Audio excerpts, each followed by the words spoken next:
Now, in situations like these, you cannot be two things at the same time. You can't be a country that's focused on humanitarianism while also being a serious country. Something's going to have to take the back seat. Do we want to know as being a serious country that you should not mess with? Or do we want to be known as humanitarians that give everything to the world until we have nothing left? I will take door number one. We have to be a serious country. And what happened to these men is more or less a real life version of the TV show Scared Straight. Illegals or anyone in any country that's thinking of crossing any country's borders illegally should see this video. It is more of a it's more of an incentive to get them to avoid even making an attempt or trying crime because they know there are serious consequences.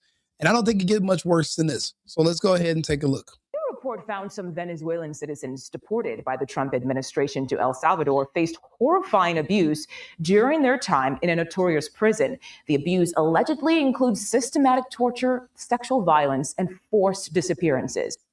Okay. Last time I checked, punishment was punishment. As a criminal, you don't get to decide what your punishment will be. Only a non-serious country would do that. If whatever kind of abuses you're going through, you're not an American citizen. It is inconsequential for Americans to even be worried or concerned about what happens to foreign criminals that are caught in our country, that are arrested, that have criminal records, that are deported. Complaining to us after the fact to pull on American heartstrings, it's more or less a waste of your time. You can do it, but what do you expect us to do about it? You're not an American citizen. Our Constitution and our rights do not apply to you. You were a guest here and you took our kindness for weakness. You were a criminal. You broke in here. You broke our laws because you have zero respect for our laws, because you have zero respect for our country. Now that we've decided to become serious and to not allow ourselves to be ran over by illegal criminals, well, now everybody wants to cry. Frankly, we don't give a damn. But we're going to go ahead and let these bleeding heart liberals plead their case. But let this be seen by every illegal across the world who is considering breaking into our country to steal our resources and exploit our system. CBS News immigration and politics reporter Camila Montoya Galvez broke down the details earlier today with our Vlad Dutier. The investigation found the detainees were victims of what they called constant beatings by officials at the notorious maximum security prison known as CECOT in El Salvador, as well as other forms of mistreatment, including, in some cases, sexual abuse, Vlad. I don't see how that's any different than an American prison. Prisoners die in the United States every day. They are sexually assaulted every day. I'll be honest. Judges, police, everyone knows that sexual assault is the number one penalty of going to prison. No one's in any disillusion about that. I'll be honest. I think that they literally count on that to be a deterrent for criminals. When you're trying to tell kids, hey, don't grow up and, start a life of crime because you're going to go to jail, they might as well just tell these kids, don't start a life of crime unless you want to be gay. Because once you get to jail, there's a lot of gay sex happening. I'm talking tons. I'm talking, everyone talks about it. I've never been to prison, but for what I'm hearing, it's a big old orgy. And you got to think about it. When these kids are hearing, they need to hear the real story of the real punishment. The punishment is not just being bored sitting in a cell all day. The punishment is when several men hold you down and rip your butthole up. So that is something that you should talk to kids about or people in advance, because they don't understand what prison is until they get there, and then they don't make it out. There's a lot of kids running around with guns and committing crimes because they don't understand the amount of rough sex that awaits them behind bars. And I think that should be clear, and now these prisoners are finding out too. This is, again, a scared straight for adult illegals who are considering committing crimes against the republic known as the United States of America. Investigators argue that some of these cases constitute torture under international law, and citing interviews with more than 40 of the Venezuelan men held at this mega prison, in that Central American country. The report also said the detainees face inhumane conditions, that they were held incommunicado without sufficient access to food, medical care, and basic hygiene in some cases. Importantly, Vlad, the investigation also raises questions about what the Trump administration has said about these men. The administration, as you might remember, accused all of these migrants of being dangerous criminals, terrorists, and members of the Venezuelan gang known as Tren de Aragua. But okay, so they are urban terrorists, they are domestic terrorists, and they were within our borders. I don't give two shits about what happens to them. This is a them problem. We're all adults, right? Are they worried about my bills? Are they worried about my taxes? Are they worried about my bottom line when they're here stealing resources, breaking into our country, and not just being here illegally, but also starting a life of crime? No, they're not. You know, the good thing is the Trump administration is signing treaties with countries like South Sudan. And if we can get rid of birthright citizenship, well, guess who can also be returned to sender past a certain amount of violent crime convictions? I say two. After your second violent crime conviction, you should go before a board where you could be repatriated, meaning you can lose your American citizenship, be banned from the country, and you can be sent to Africa. They'll build stations in the Sudan, and you would have to begin your life over there. Kind of like how we used to have penal colonies like Australia, but we can send people to, you can go to CECOT in El Salvador, you can go to South Sudan, you can go to one of these other countries. But being a violent criminal, regardless of your race, black, white, not just these illegals, you can lose your citizenship. Do you know how much the behavior of people will change if they knew they could literally be deported as a citizen because they somehow, by a string of poor decisions, forfeited their citizenship? Oh my God. You talk about crime on the decrease. You know, you gotta think about it. People don't mind doing home invasion robberies and killing people because, I mean, prisons, like American prisons, a vacation, right? Because a lot of people are, you know, some guys like the whole butthole stuff. They're like, shit, you know, hold me down, daddy. They don't care about that. It's not really a punishment. They play video games, they play cards, you play chess, you get food, you get to work in the kitchen. Some people get TVs. It's not really a punishment. So if you tell someone that, yeah, you think you can get sent to a nice, cushy American prison, or you're going to probably lose your citizenship and be repatriated to Africa, where you're going to have to figure out what you're going to do with yourself going forward. And the Africans, from what I'm hearing, are not as nice as they are to their prisoners. And neither are the El Salvadorians. You know what I heard? El Salvador is now all of a sudden the safest country in Central America. Actually, El Salvador is the safest country in all the Americas, Central, North, and South, because they've literally been tough on crime. They build these prisons, and the word is getting around. Don't mess with Bukele's El Salvador. And now with Trump sending people to this prison into the South Sudan, the border is secure because people know what waits for them. Back in March, CBS News was first to obtain and publish the list of the men who were sent to El Salvador. And using that list, Vlad, we found that many of the deportees did not have any apparent criminal record in the U.S. or abroad. Blah, blah, blah. Blah, blah, blah. You know, this guy seems like he wants to go to one of these prisons. I bet he likes all the showers and stuff with all these other guys, but whatever. But they say that about everybody. Everybody who's illegal, who's a criminal, who's deported, they say, we couldn't find any criminal record. You know why you can't find the criminal record of an illegal? Because you don't know their real name. They can change any name. There's no birth certificate. There's no social security card. They came up with a new identity when they came here, and they can change it every year or two or whenever they want to.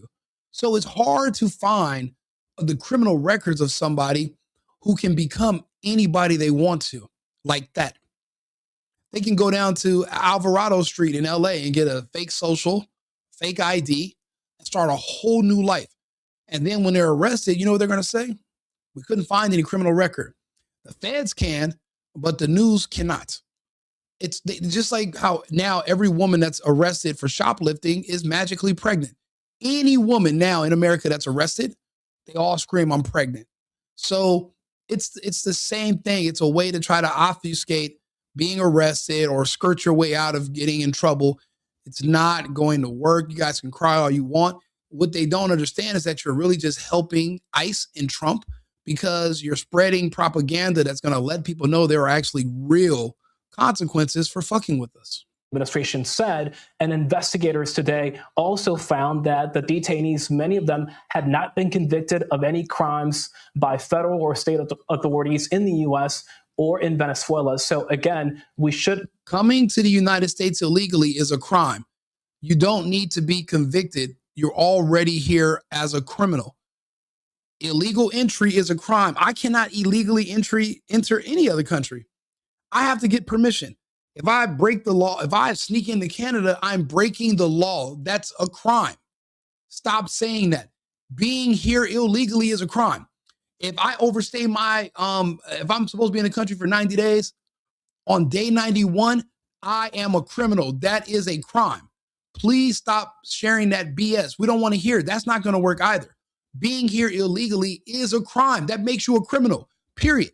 Note that many of these men, all of them now, are back in Venezuela after a prisoner swapped, Vlad, was brokered by the U.S. back in July. Well, guess who will not be sneaking back into the country anytime soon? They're back home. Good for them. But guess who's not going to be sneaking? Well, two human rights groups released a report today alleging that roughly 250 Venezuelan men sent by the Trump administration to an infamous prison in El Salvador earlier this year faced mistreatment and abuse. CBS News immigration and politics reporter. How are you supposed to treat criminals? You supposed to rub their backs? You want to read them a bedtime story?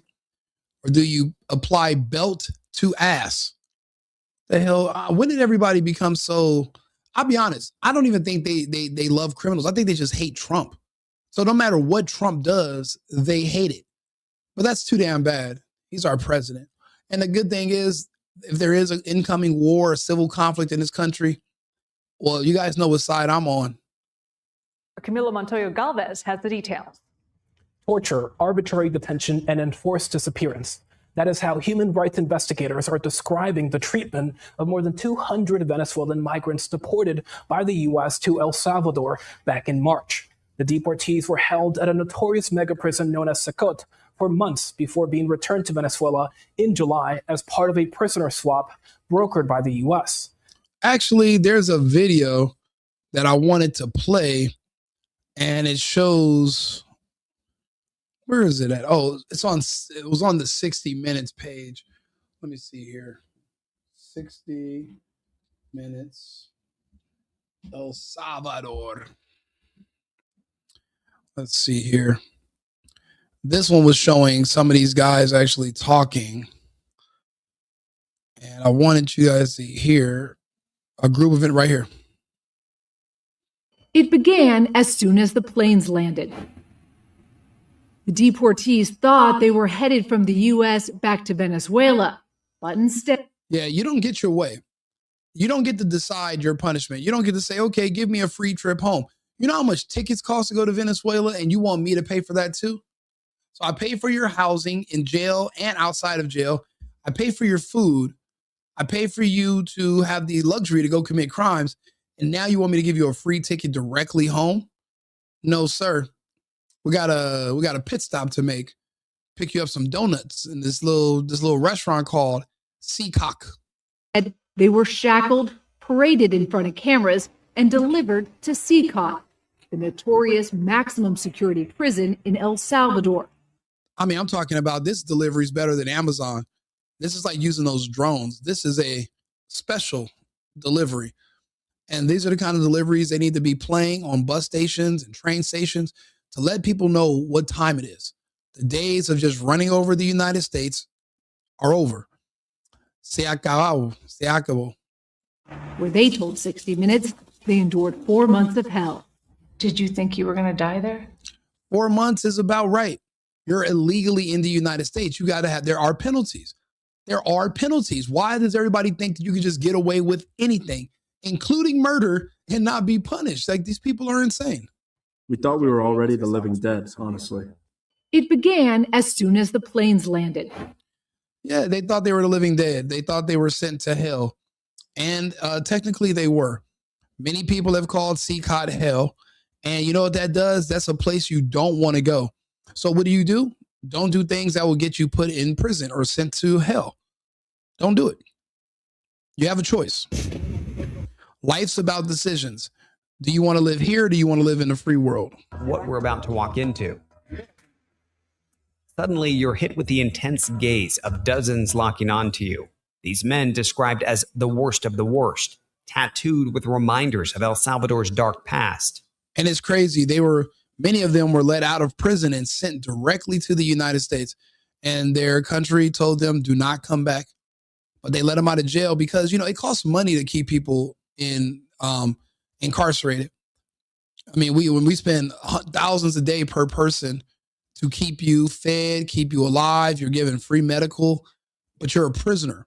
You're a slave. And in these other countries, that's a big portion of their budget. They can't just print money like the United States. So to get rid of your prisoner population, why not send them to a country that opened its borders and was asking for them? So now a lot of these people are here, and what we're doing is just the right thing, return to sender. You ever had like your post office, they drop mail off at your house, but it belongs to your neighbor?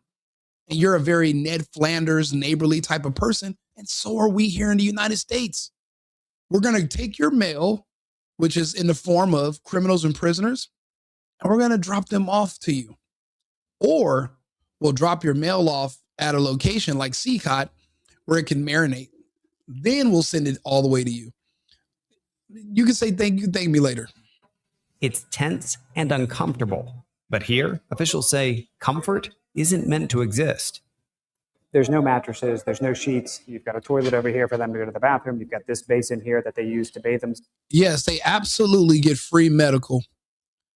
And you spelled right wrong. But yes, they get free medical because in the United States, if someone's sick or injured, you cannot turn them away because of a lack of insurance. That's illegal. So all their medical is free. Dental work, everything. On the house. And then you can see there's a barrel of water that they can drink from. This is a rare look inside El Salvador's terrorism confinement center, known as CECOT. He says there's always somebody standing here in front of the cells. And then if you look up, there's another corridor with more security personnel. Luz 24 horas. 24/7 light. The prison sits like it never gets dark in there. So, I mean, what is the alternative? To just live in a crime-ridden place where no one's safe, children aren't safe? Basically the city of Memphis until Trump brought in the National Guard? Or we create facilities like this? The problem is with these jails is that, the prisoners and the guards are all in prison 24/7. Yeah, you get to get off and go home, but you're still in a prison. But it's a job. If this is what it requires to have public safety, then so be it. You can't sacrifice your security for safety because you'll end up with neither. We can't have certain people wandering the streets looking for victims. We have a huge problem with that here in the United States. And I fear that we are eventually going to just go so heavy-handed on crime that prisons like this are just inevitable. But if we can't do it here, then we can outsource our worst criminals to prisons like this or to other countries. But it's just not safe for them to live here in the United States. They don't want to be Americans, or they would work and they would try to be productive members of society. If they don't want to do that, then they have to be deported or sent to prison forever. I think deportation just makes the most sense. An isolated fortress nestled in mountainous terrain, about an hour-and-a-half drive from the capital.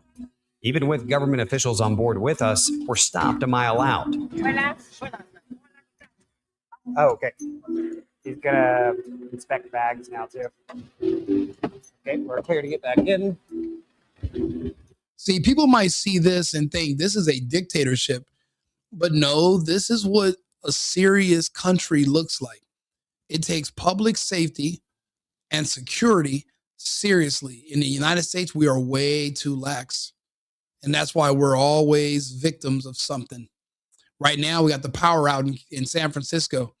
Seems deliberate because the power was out even before the substation caught on fire. So what are the odds the power goes out and somebody sets a substation on fire? What is that? What are the odds of that? All at the same time, the same day, right before the holiday. So this is what it looks like when you're a serious country. And people have to respect that. If they don't, then don't live here. But El Salvador is not playing, and now they have one of the safest cities. Business and tourism have increased. More foreigners are going to visit. I want to go visit soon, actually. So, I mean, they're doing the right thing. So President Bukele is serious. He's doing the right thing, and I'm glad he's a friend of our president, Donald Trump. Do me a favor, like and subscribe, share the video. I just wanted to do a short video about what these criminals are complaining about. Criminals complaining is crazy to me, but that's what it is. So share the video, hit the like button. If you can, come follow me on YouTube, The Single Boyfriend, or Right Wing Rico, either one of those channels. I'll be back on live in about 20 minutes with another topic. Remember, America first, America only. I've been needing to find a new apartment, which has not been easy with credit as bad as mine. Luckily, I found cosigning.com. They connected me with a cosigner who helped me get my dream apartment for me and my dog. I just paid a small fee and was able to move in fast. Get the cosigner you need for the apartment you want. Check out cosigning.com.